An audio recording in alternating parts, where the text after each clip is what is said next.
So Shailesh కలను గారి next movie is called ఏమో ఏమో ఇది. అదే నా టైటిల్ తెలియదు కానీ దీంట్లో Roshan Meka and also Preethi Mukundan hero హీరోయిన్లో చేస్తున్నారు. It's going to be romantic love, it's going to be it's going to be rom com అంటున్నారు. అంటే జనరల్గా శైలేష్ గారు ఈ హిట్ ఫ్రాంచైజ్ మీద బాగా ఫేమస్ కాబట్టి అవి కూడా సూపర్ ఉంటాయి. ఫస్ట్ పార్ట్ బాగుంది అనిపించింది, అది కూడా క్లైమాక్స్ సాంబట్టించిండు.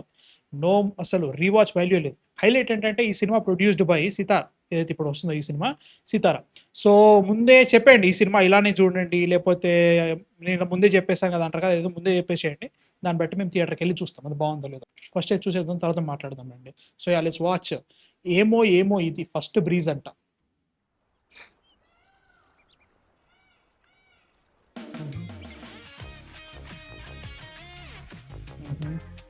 అభయ్ ఎంతరా కాఫీ మా చెప్పరా? 250. ఇంట్లో అయితే 10 రూపాయలు కూడా ఖర్చు అవదు. మా అమ్మదే అంటారు. నువ్వు పెట్టేలాంటి కాఫీ బయట కూడా 10 రూపాయలకే దొరుకుతుంది. రేయ్ ఇగో ఇంట్లో సింగిల్గా నెట్ఫ్లిక్స్లో మలయాళం సినిమాలు చూసుకుంటూ పడున్నావని కాఫీ షాప్కి తీసుకొచ్చా. సైలెంట్ తాగు. మా అమ్మ మలయాళం సినిమా చూడు. మా ఆయన లేరు కాబట్టి నేను సింగిల్గా మలయాళం సినిమాలు చూసుకుంటున్నా. నువ్వు వయసులో ఉన్నావు, స్మార్ట్గానే ఉన్నావు. నువ్వెందుకురా సింగిల్గా ఉన్నావు? అనేసావా? సాటిస్ఫైడేగా. ఇగో అంత ఈజీ ఏం కాదు. బయట అమ్మాయిలు ఎలా ఉన్నారో సరిగ్గా తెలియట్లా నీకు. ఇంకా పాట వేసండి అసలే సితారా కాపరేట్ వద్దు. బెంచింగ్ చేపిస్తున్నారు అబ్బాయిలతో. బెంచింగ్ అంటే ఏంటో తెలుసా? ఏంట్రా? ఒకడితో ఉంటూనే ఇంకొకడిని బెంచ్ మీద వెయిట్ చేపిస్తున్నారు పక్కన. ఎందుకు బెంచ్ మీద? ఎందుకంటే వాడితో వర్కౌట్ అవ్వకపోతే వీడితో లటక్కని జంపు. కాఫీ తాగు చల్లారిపోద్ది. ఓకే దీనికే సైలెంట్ అయిపోయావేంటే? ఇంకా గోస్టింగ్ అని, breadcrumbing, pocketing, cushioning, red flag, green flag, situationship, floatationship, shelving. మరి ఇన్ని ఆప్షన్స్ ఉన్నప్పుడు ఏదో ఒకటి సెలెక్ట్ చేయొచ్చు కదరా. వా జబర్దస్త్ జోక్ అది. సరే మధ్యలో ఈ పాడేంటి? మధ్యన కొత్త ట్రెండ్ ఏంటో తెలుసా? పెళ్ళైన వారానికే మొగులని హనీమూన్కి తీసుకెళ్ళి బ్లూ డ్రమ్లు, ప్రెషర్ కుక్కర్లు చూస్తుంటే అబ్బాయిలందరికీ దడబుట్టేస్తుంది. మరి ఏంట్రా అబ్బాయి, ఒంటికాయ సొంటిగాడ్లాగా అలాగే మిగిలిపోతావా? చూద్దాం. నాకు కూడా మంచి లవ్ స్టోరీ రాసే ఉంటాడులే వాడు. అయ్య బాబాయ్ ప్రతి సినిమాలో ఇదేనారావి. ఏమో ఏమో ఇది Ghantasala. Okay Hesham Abdul Wahab. Okay okay okay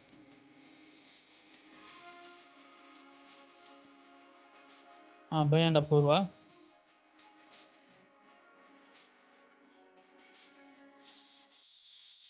అది పాట సినిమా టైటిల్ కూడా ట్విస్ట్లు, టర్న్లు, మసాలా అన్నీ ఉంటాయి, మరి జాగ్రత్త. ఉండద్దయ్యా ప్లీజ్ అయ్యా. కపుల్ ఫ్రెండ్లీ నచ్చింది నాకు.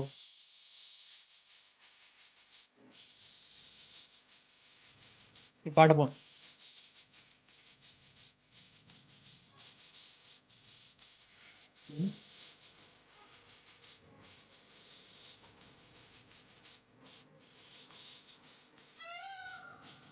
మీరాకిల్ కాఫీ క్యాఫే సారీ.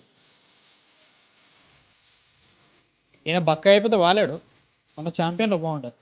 బాస్ పాప రెగ్యులరా? మా owner sir Apurva madam.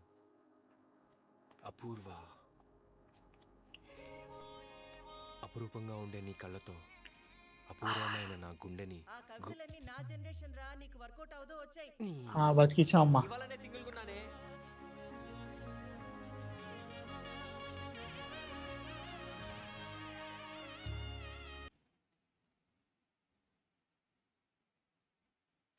I'll be very honest, నాకు కపుల్ ఫ్రెండ్లీ చాలా బాగా నచ్చింది. సెకండ్ హాఫ్ కూడా నచ్చింది, అన్ని బాగా నచ్చినాయి. లైక్ సెట్ అయింది. లైక్ అనవసరం దాని గురించి చెప్పిన అనవసరమైన కవితలు ఆర్ఎల్స్ ఏదో చూపెట్టాలి ఇలా జనాలు ఇలా ఉన్నారు అవన్నీ చెప్పకుండా బాగుంది అనిపించింది. దీంట్లో it felt like they are acting, not living in it, or else it didn't feel natural. వాళ్ళ అమ్మతో కాన్వర్సేషన్, మా అమ్మతో కూడా నాకు ఉండే కాన్వర్సేషన్స్, ఇట్లాంటి ఇబ్బంది ఏం లేదు. మనం పెరుగుతూ పోతూ మనం మెచ్యూర్ అవుతూ పోతుంటే ఇట్లాంటి కాన్వర్సేషన్స్ వస్తాయి, ఓకే. బట్ ఇట్లాంటి ఎందరావు అని ఫీలింగ్ వస్తుంది. శైలేష్ కొలను గారు ఏమో భయ్యా, నాకు హిట్ సినిమా హిట్ 3 అయితే మాత్రం అప్పు కుక్కర్ ఆట, నాకు మెల్లమెల్లగా బిలో యావరేజ్ నుంచి కుక్కర్ ఆడికి పడిపోయింది ఏకంగా నాకు. అసలు మళ్ళీ చూడలేను.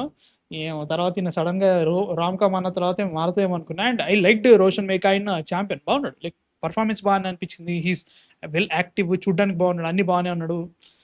ఓవర్ యాక్షన్ చేపియొద్దు. That is what I am trying to say. ఇక్కడ ఎట్లుందంటే like they are performative. Love స్టోరీలో ఎంత పర్ఫార్మేటివ్ ఉంటే నాకు అంత తేడా కొట్టేస్తది. నా పర్సనల్ ఒపీనియన్ మాత్రమే. It has to feel natural. ఎందుకంటే మీరు 'రాధేశ్యామ్‌లు' ఆర్ ఎల్స్ 'పౌర్ణమి' లాంటి సినిమాలు తీయట్లేదు. ఎందుకంటే you are not that kind of stars. ఇప్పుడు లెట్స్ సే మన 'అల్లు అర్జున్' గారు అట్లాంటి లవ్ స్టోరీ ఏం చేసిండు. Happy I loved it. But it felt like ఒక వాట్ యూ సే మన చుట్టుపక్కల జరిగే ఒక ఇన్సిడెంట్ లెక్క ఉంటది హ్యాపీ. అండ్ 'ఎన్టీఆర్' గారు అలాంటి సినిమాలే చేయలేదు. 'మహేష్ బాబు' గారు లాస్ట్ టైమ్ లవ్ స్టోరీ ఏది చేసిర్రా? నాకు గుర్తులేదు. సీరియస్‌లీ నాకు గుర్తులేదు.